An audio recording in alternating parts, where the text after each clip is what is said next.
We're talking lava, volcanoes on this explosive episode of Terra Talk. We're doing puns now? Really? Thought it was clever.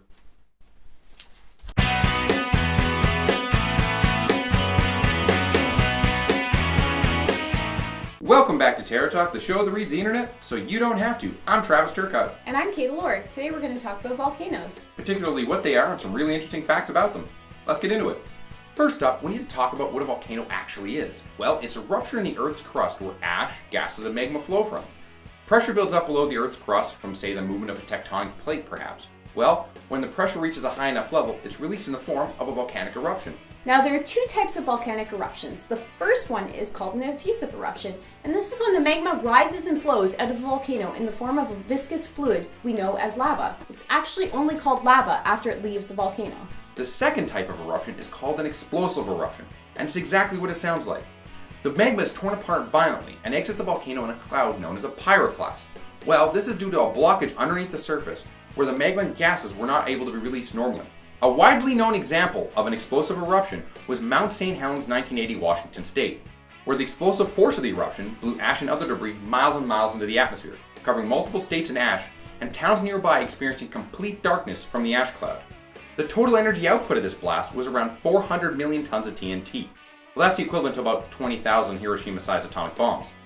Most of the world's active volcanoes are located in a spot called the Ring of Fire, which is not as cool as it sounds. It's actually just an area surrounding the Pacific Ocean.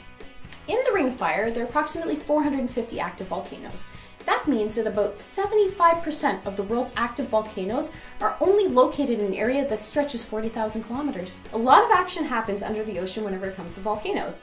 With over half of the Earth's crust attributed to volcanic activity, underwater volcanoes can quickly form new landmasses. An example of this is in 2015 Tonga in the South Pacific, where an underwater volcano formed a new island that was 500 meters long and 250 meters high. This is because as the lava cools, it builds on top of itself until it breaks the ocean's surface and creates a new landmass. Lastly, the heavyweight of the volcanic world, the supervolcano. A supervolcano is when a massive, and I cannot stress enough, I mean a massive amount of magma rises to the top of the Earth's crust and cannot break free, causing a pool. This pool then grows and grows until the Earth's crust cannot contain the immense pressure anymore. Just to give you an example, Lake Toba in Indonesia is 100 kilometers long, 30 kilometers wide, and in places 500 meters deep. This is an actual supervolcano that erupted around 75,000 years ago and is known as one of the largest explosions on planet Earth to date.